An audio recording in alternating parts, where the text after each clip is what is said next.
Qué bueno, doctor, qué gusto saludarlo, recibirlo aquí en la 96.9 FM. Bienvenido, esperemos que tenga un maravilloso viernes de inicio, ¿cómo le va?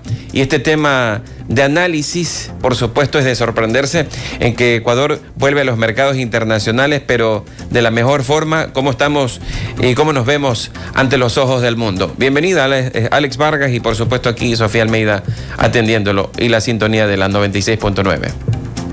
Gracias, Alex y Sofía, por esta oportunidad y a 96.9 para compartir unos minutos con su audiencia. En realidad, la presencia del Ecuador en los mercados internacionales ha sido intermitente en los últimos años. A partir de la decisión unilateral del gobierno de Correa, allá por el año 2009-2010, de declarar a la deuda ilegítima e ilegal y de establecer un precedente nefasto para el récord crediticio del Ecuador. Desde esa fecha en adelante ha sido muy difícil el poder reinsertarnos en los mercados internacionales. Los bonos que pudimos negociar en los mercados fueron en condiciones realmente muy onerosas, llegaron a representar un poco más de 18.000 millones de dólares, y en el año 2020 se pudieron renegociar en condiciones realmente muy favorables por el tipo de negociación que hizo el gobierno del presidente Lenín Moreno en aquella época, y conseguimos 5 años de gracia y un sistema de tasas de interés creciente que partía desde un nivel bastante bajo. Pero el periodo de gracia se acabó, la economía ecuatoriana no logró poner en orden las cuentas fiscales y nuevamente ha tenido que recurrir al mercado. La verdad es que algunos indicadores económicos demuestran una convalecencia importante. La Reserva Monetaria Internacional en la semana anterior superó los 11.400 millones de dólares, y ese es un indicador muy sensible para la opinión internacional porque demuestra en realidad la capacidad de pago que tiene la economía de sus obligaciones con el exterior. Hay que recordar que en algún momento nosotros llegamos a tener esas reservas en el orden de 2.000 millones de dólares, y obviamente los mercados internacionales me miraban con muchísimo recelo, y el índice de riesgo país era altísimo. Hemos logrado transmitir mayor confianza a los mercados. Salimos de una situación extremadamente delicada a finales del año 2023, y en el año 2025 los indicadores de apoyo que trae el informe con el Fondo Monetario Internacional han demostrado que el Ecuador está emprendiendo algún grado de corrección del tema fiscal, que sigue siendo el dolor de cabeza fundamental.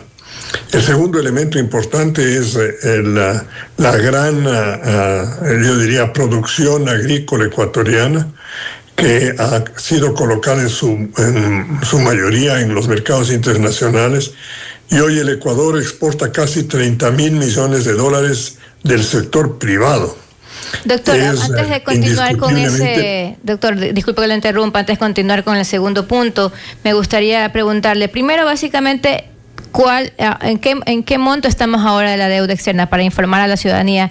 ¿Cuál es nuestro valor de deuda que tenemos en la actualidad? El monto total de deuda ecuatoriana, de deuda pública ecuatoriana, supera los 84.000 millones de dólares, de los cuales aproximadamente 60.000 millones son de deuda externa, o un poquito menos probablemente. Pero el problema es que el servicio de la deuda pública en este año, es decir, el pago de intereses y del capital de deuda externa e interna, superan los 13.000 millones de dólares.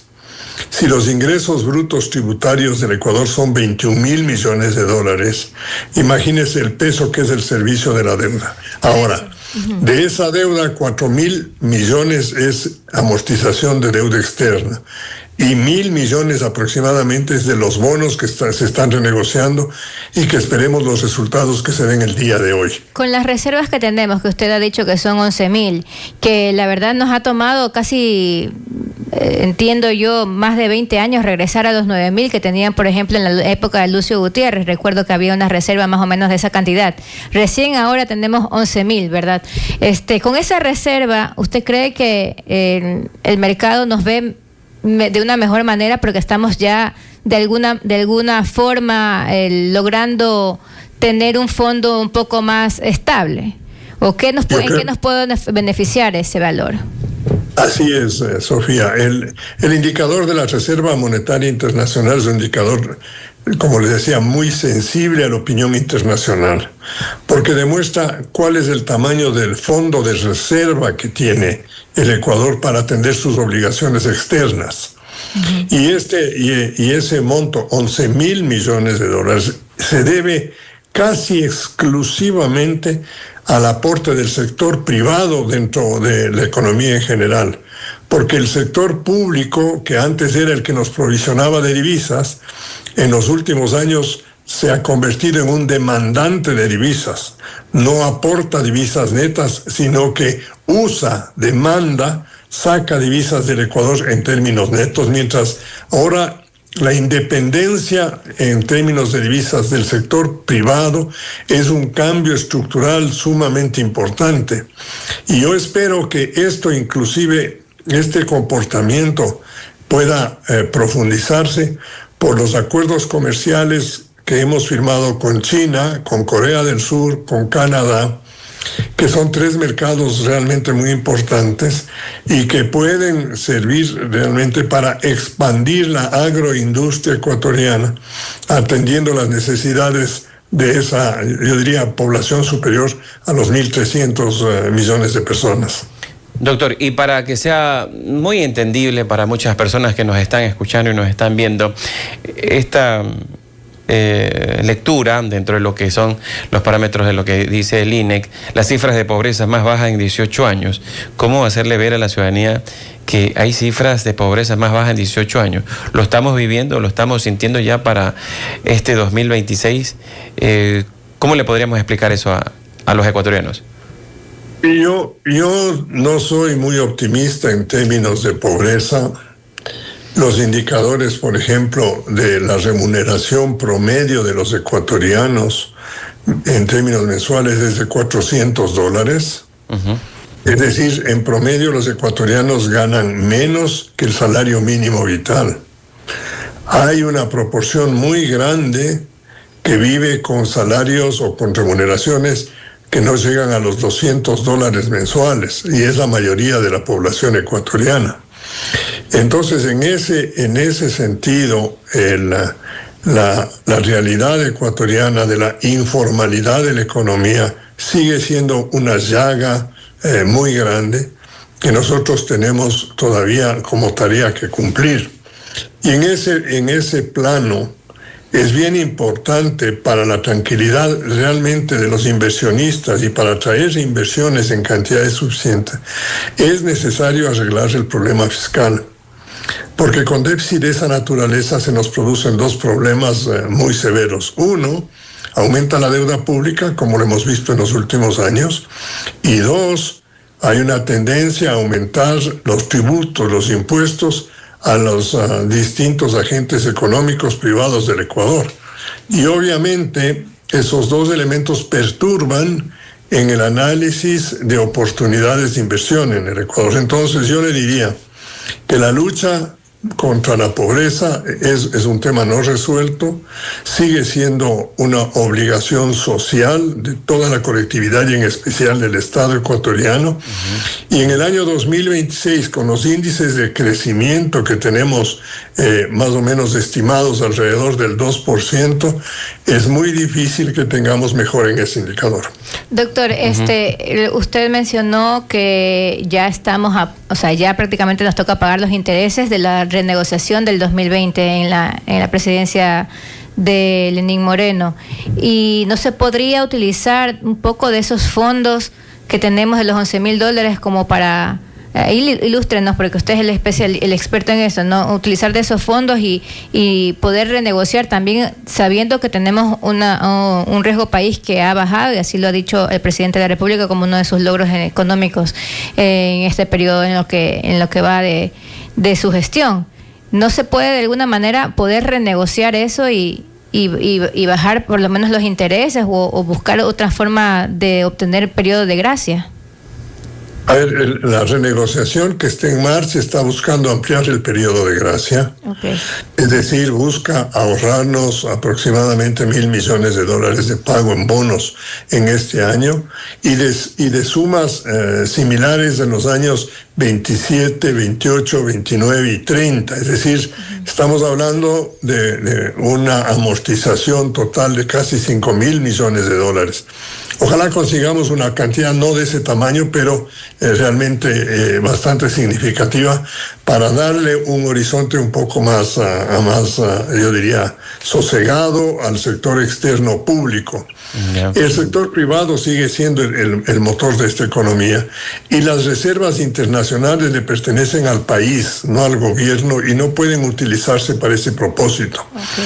Hay un principio económico que es muy importante conservarlo, y más en dolarización. A los problemas fiscales hay que resolverle con medidas fiscales y a los monetarios con medidas monetarias. Okay. No hay que mezclar los dos mercados. Es decir, es un error tratar de utilizar las reservas para propósitos de solución de los problemas fiscales. Eso ya nos pasó en el gobierno de Correa, y consecuentemente nos ha costado muchísimo trabajo, como usted muy bien lo decía, Sofía, hace un rato, para poder recuperar esas reservas. Mientras nosotros tengamos más reservas, nos vamos a sentir más tranquilos con la dolarización, porque está protegida, y el mundo se va a sentir más tranquilo con nosotros porque tenemos capacidad de pago. Y esos dos elementos son alicientes enormes para, no los únicos, para atraer inversión extranjera que genere empleo bueno, empleo duradero, empleo bien remunerado, y ahí sí podamos nosotros decir que estamos bajando de manera, yo diría, consistente y lógica a la pobreza. ¿Y cómo nos vemos al mundo, mi estimado Abelardo, al saber de que el arancel del 30% que Ecuador impuso a productos colombianos tiene efectos concretos en el comercio y la economía bilateral? Sí, por supuesto. Yo creo que este es un ejemplo de que no se deben mezclar los problemas para buscar soluciones. Uh-huh. El uso de instrumentos económicos para resolver problemas políticos o de seguridad no es una buena recomendación, como lo decía yo hace un momento. En el mundo internacional, la utilización de los aranceles como arma de negociación ha ocasionado que tengamos nosotros un año altamente explosivo y volátil, y que la estructura básica que fue creada a partir de la Segunda Guerra Mundial esté en un proceso realmente de reconversión. El discurso del primer ministro canadiense en Davos fue elocuente en ese sentido.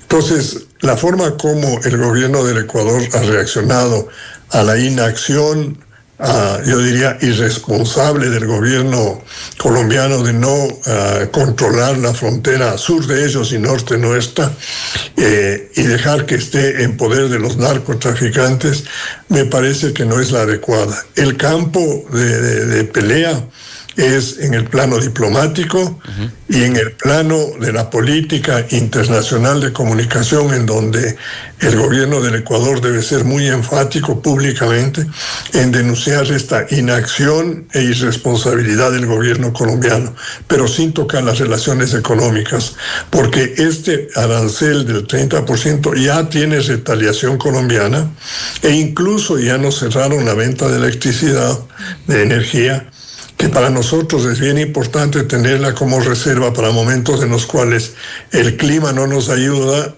y nuestra capacidad de producción es insuficiente para atender toda la demanda nacional.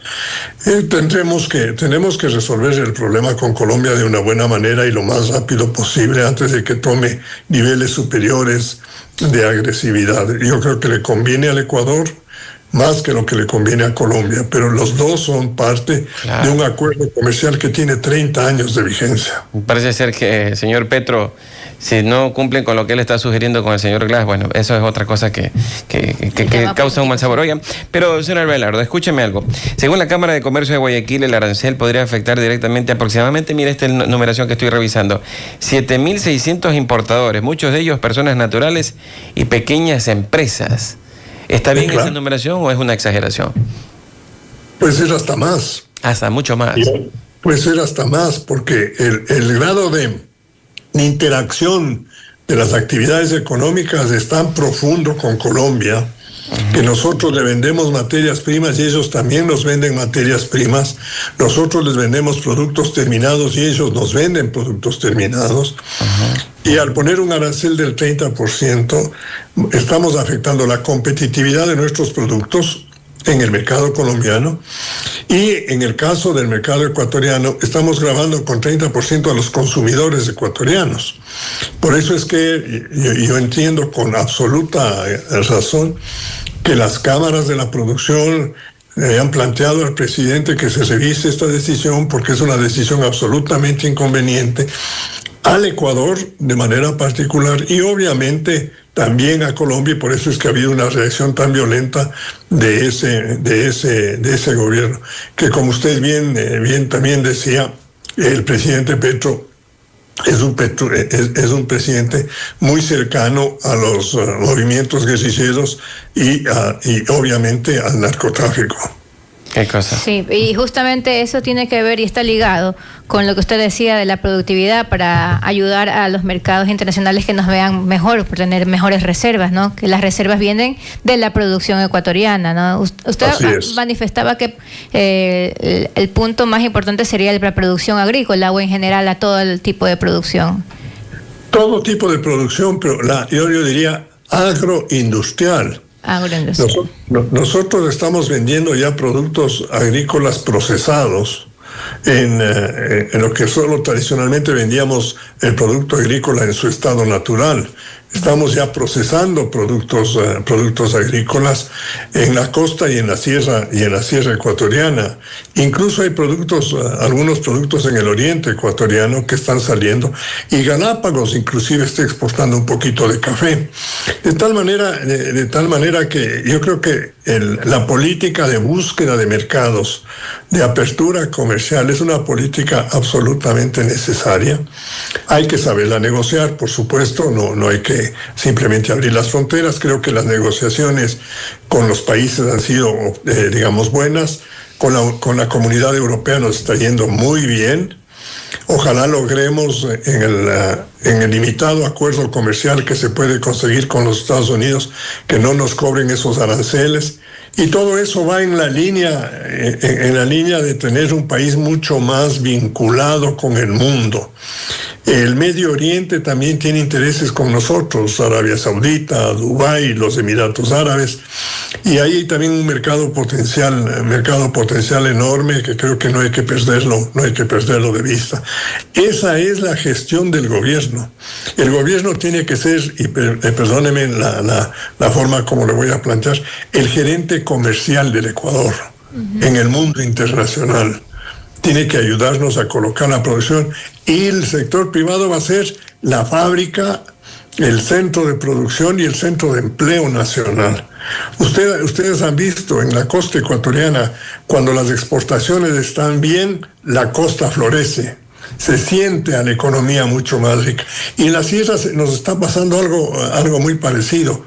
Antes la sierra no exportaba, no estaba vinculada con los mercados. Hoy la sierra también está vinculada con los mercados, y nos estamos integrando internamente en términos económicos, de tal manera que hay una conjunción de beneficios, inclusive en el sentido de crear un país mucho más profundo. ¿A usted se refiere por las flores? Somos unos buenos exportadores. Hay no solo las flores, se está exportando aguacates, por ejemplo. El aguacate, qué rico, ya me hizo Se está exportando aguacates, se está ¿cómo se llaman estas frutas pequeñitas? La pitahaya. No, pues la pitahaya es de costa. Pero. No, la pitahaya está en la costa ecuatoriana, y es otro producto extraordinario. Claro. Cuando uno viaja por la provincia de Manabí, uno se solaza viendo los campos manavitas con la pitahaya. Pero aquí hay, como la mora, hay una cosa pequeñita, no me acuerdo el nombre, siempre se me va, Chirimoya, que también estamos exportando. Hay un montón de frutales que estamos exportando por acá de la sierra, y se puede hacer mucho más. Nosotros, fíjese, en la costa ecuatoriana se producen uvas, en la zona de Santa Elena. Están produciendo buen vino. En la costa ecuatoriana, la empresa que lo está haciendo bien. Entonces, la iniciativa privada, cuando encuentra oportunidades, realmente cristaliza esas oportunidades. En ese sentido, por ejemplo, el tomate de árbol. El tomate de árbol es otro producto que se da en la sierra y en la costa, y es un producto que también estamos exportando. De tal forma que usted tiene enormes posibilidades de desarrollo con ventajas en el estatus social. Cuando usted ve los alrededores de la ciudad de Quito, en la provincia de Pichincha, o en los alrededores de la provincia de Cotopaxi o de Imbabura, los pueblitos que antes eran realmente de una visión muy limitada y todo, hoy han florecido precisamente por la actividad florícola. Y se ve otra economía, hay mayor turismo. Y el turismo es otra actividad que tenemos que desarrollarla, por las playas, por la costa, por Galápagos, por la sierra, por las montañas. Sí, nosotros tenemos un montón de riquezas que todavía están por explotar. A ver, aquí revisaba, corríjame si no es, porque estaba viendo en el internet, cereza andina, también conocida como el capulí, ¿no es esa? También esa, también estamos exportando eso. Sí. Oye, es que usted ya no necesita muchos espacios para producir. Con los sistemas de producción que tiene hoy día verticales, con el riego por goteo y todo, la verdad es que en pequeños espacios usted puede tener niveles de producción realmente enormes. El brócoli, por ejemplo, el brócoli estamos exportando. También pueden ser los arándanos, que también... Los arándanos, gracias, me acaba de salvar mi memoria. Los arándanos, el brócoli... Comer arándanos antes de dormir, bueno, sí. Recomendable. Sí, bueno, la verdad es que nosotros tenemos un país tan rico, nuestra tierra da muchas cosas, y es importante que haya esta mirada hacia no solamente la materia prima, como usted lo ha dicho, sino también a los productos que se pueden generar a partir de eso, que nos ayudaría muchísimo en todo sentido. También un problema del grave que vivimos en nuestro país y que no se escapa la producción es el tema de la seguridad, que en nuestros campos también ha estado bastante golpeado. Muchas gracias al economista Abelardo Pachano, el doctor Pachano, analista económico, y bueno, siempre un gusto tenerlo aquí, interesante conversación con usted, gracias por su tiempo.